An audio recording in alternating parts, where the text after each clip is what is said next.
Raid Ogun, Lagos Creeks, kill 1 militant, arrest 13.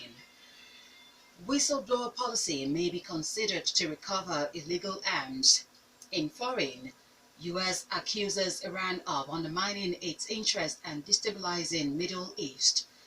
Pakistani court to determine Prime Minister's fate in corruption trial. Good afternoon, I am Aghemerio Oaikhenan, bringing you the news in detail shortly. And now the news in detail.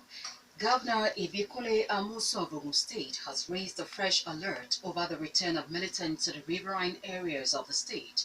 Some of the areas, according to the governor, are Makumi and Udumi in Ijebu Waterside local government area.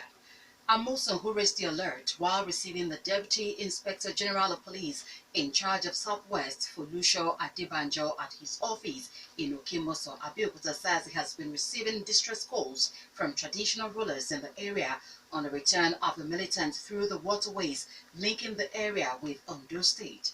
Some of the residents in the area are already relocating elsewhere, urging security agencies not to allow the situation to develop into a full-blown security threat to the state. Amuso says he has written fresh letters to the service chiefs on the security threat the state is facing. The governor calls for the establishment of 2 more mobile police bases in the state to be located in the Ogun West and Ogun East senatorial district, while revealing that his administration has purchased 2 additional armored personnel carriers for the police in the state. The Deputy Inspector General of Police, speaking to Rock City FM after the meeting, says that additional police area commands will be established in the state to cope with the security challenges. We are going to have a robust talk about some of these issues. We are planning to create some new area commands because Ogun State is very light in terms of the geographical. So all these things we are going to do, I want to assure the people that Ogun State is very important to the force. Ogun State government is considering sponsoring a bill to address the challenges of stigmatization against people with mental illness in the state. Health Commissioner Dr. Babatunde Ikwaye, who made this known while addressing newsmen on the sideline of the 2017 Annual Scientific Conference of the Ogun State Chapter of Association of Psychiatric Nurses of Nigeria in Abeokuta, also says that the state government welcomes any bill seeking to address the problem. Ikpaye, who was represented by the Permanent Secretary in the Ogun State Hospital Management Board, Dr. Ainde Adesanya, asks members of the public to stop discriminating against people suffering from mental illness in the state. Instead of stigmatizing or discriminating against them, the Commissioner urged the family members to take them to the nearest public hospital for necessary treatment. Police special forces from Lagos State have raided the entire stretch of creeks in Ogun and Lagos State in search of kidnappers and pipeline vandals who have been terrorizing people in the axis. 13 suspected kidnappers were arrested in the special operation, which left one of the suspected militants dead. In the special operations coordinated by the Lagos State Police Commissioner Fatai Owusheni, were officers from the Mobile Police Force, Marine Police, Special Anti-Robbery Squad, and Anti-Kidnapping Squad. Several camps of the kidnappers and vandals were destroyed during the operation. Addressing newsmen after the joint operation, the police commissioner said one suspected kidnapper was killed, while 13 others were arrested. The suspended secretary to the government of the Federation, Babachio Lawal, and the Director General of the National Intelligence Agency, NIA, Ayo Oke, have met separately with Vice President Yemi Osinbajo. The Vice President is a member of the panel constituted by President Muhammadu Buhari to investigate the allegations against both of them. Lawal was suspended over a questionable contract awarded by a presidential committee in the Northeast region, while Oke was asked to step aside over the huge cash totaling 13 billion naira, including foreign currencies, discovered in a luxury flat in Ikoyi, Lagos. Lawal, immediately after the announcement of his suspension, sought an audience with Vice President Osinbajo and they met behind the closed door at the Presidential Villa, Abuja. few minutes after the NIA Director General arrived at the villa to see the Vice President, only to be blocked by security officers. He was later allowed to meet with Vice President Osinbajo.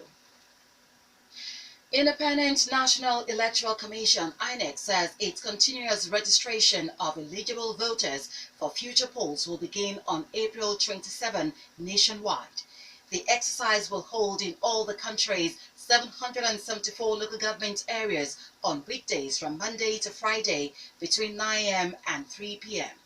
INEC National Commissioner Amina Zakari says the date was fixed at a special meeting with the resident electoral commissioners and administrative secretaries of 36 states and the Federal Capital Territory.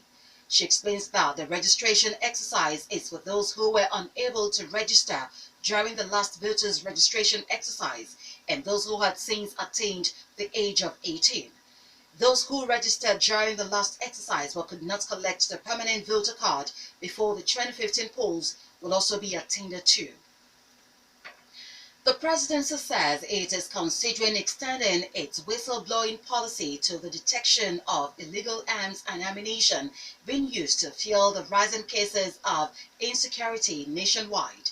Senior Special Assistant to the President on Media and Publicity, Garba Shehu, who gave this indication, says if approved, it will enable whistleblowers to expose the hidden cache of illicit weapons in the country. Shehu also says the presidency has begun the process of strengthening the mechanism of whistleblowing to give it a strategic national direction following its recent breakthrough in revealing hidden looted funds. For instance, the presidential aide explains that the presidency is considering placing the policy under the Presidential Advisory Committee Against Corruption or other bodies to make the policy a strategic national purpose. Cross River State Universal Basic Education Board (SUBEB) says it has uncovered hundreds of teachers with fake certificates and ghost teachers in the state primary schools. The board's chairman, Dr. Stephen Ode, puts the number of teachers with fake certificates at 758 and ghost teachers at 700. SUBEB chairman, who made this known while addressing newsmen in Calabar, says the discovery has saved government between 60 billion naira and 70 million naira monthly. He describes as shocking a situation whereby young graduates with genuine certificates are roaming the street in search of job vacancies occupied by ghost teachers and those with fake certificates. You're still listening to the Midday News on Rock City 101.9 FM. Up next, we bring you foreign business and sport news. Please do stay with us. U.S. Secretary of State Rex Tillerson has accused Iran of alarming ongoing provocations aimed at destabilizing the Middle East and undermining America's interest in the region. Mr. Tillerson warns that an unchecked Iran has the potential to travel the same path as North Korea and to take the world along with it. The U.S. Secretary said a review which he announced in a letter to Congress a day earlier would look at the whole U.S. policy towards Iran, its compliance with the nuclear deal, and its actions in the Middle East. He accused Iran of alarming and ongoing provocations that export terror and violence, destabilizing more than one country at a time. Iran has so far made no public comments on the latest developments. Two of Zimbabwe's best-known opposition figures have agreed to form an alliance against President Robert Mugabe.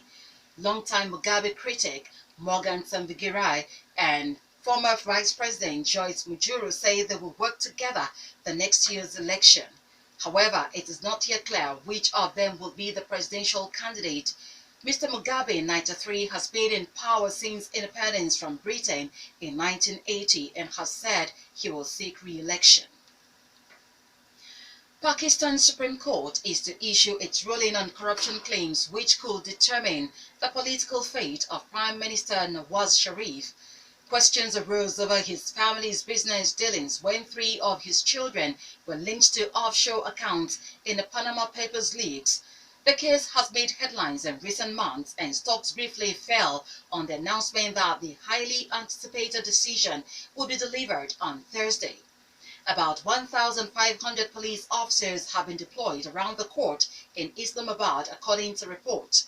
Mr. Sharif's daughter, Mayam, tipped as a future political star, and his sons, Hassan and Hussein, are implicated in the allegations. The so-called Panama Papers, 11 million secret documents leaked from Panama-based law firm Mossack Fonseca, set out the offshore financial activities of political and business leaders and the wealthy elite around the world. Now in business. Presidency plans to recover all the pensions payments made to ghosts detected on the payroll of the federal government. More than 53,000 ghosts have been detected on the payroll inherited by the Buhari administration. Finance Minister Kemi Adeosun says her ministry is working with the National Pensions Commission to recover the pension. She explains that the pensions are being targeted at those already paid into the retirement savings account of the detected ghost. Finally, sport news. Plateau United of Jos have consolidated their top position with 35 points on the Nigeria Professional Football League (NPFL) table after beating Katsina United 3-1 at the end of the first round of the league. Mountain of Fire and Miracles MFM FC of Lagos are second with 33 points after 2-0 loss to Aqua United in an away played in Uyo. Aghemerio Warriors of Maiduguri, who defeated ABS of Ilorin by lone goal, are third on the table with the same point. In other midweek matches played, Enyimba of Aba compounded the woes of Remo Stars with a 1-0 victory in Calabar. Lobby Stars of Makurdi beat Sunshine Stars of Akure 3-1, while Niger Tornadoes of Mina defeated visiting Kano Pillars by 1-0. That was the major news, and just before we go, the major stories once again. Amosun alerted security agencies on the influx of militants into Ogun State. Special police team raided Ogun, Lagos Creeks, killed 1 militant, arrested 13. Whistleblower policy might be considered to recover illegal arms. In foreign, we told you that U.S. accused Iran of undermining its interest and destabilizing Middle East. It also reported was Pakistani court to determine Prime Minister's fate in corruption trial. For more stories and to listen to us live, please log on to our website www.rockcityfmradio.com/live. Thank you so much for listening. I am Aghemerio Oaikhenan. Good afternoon.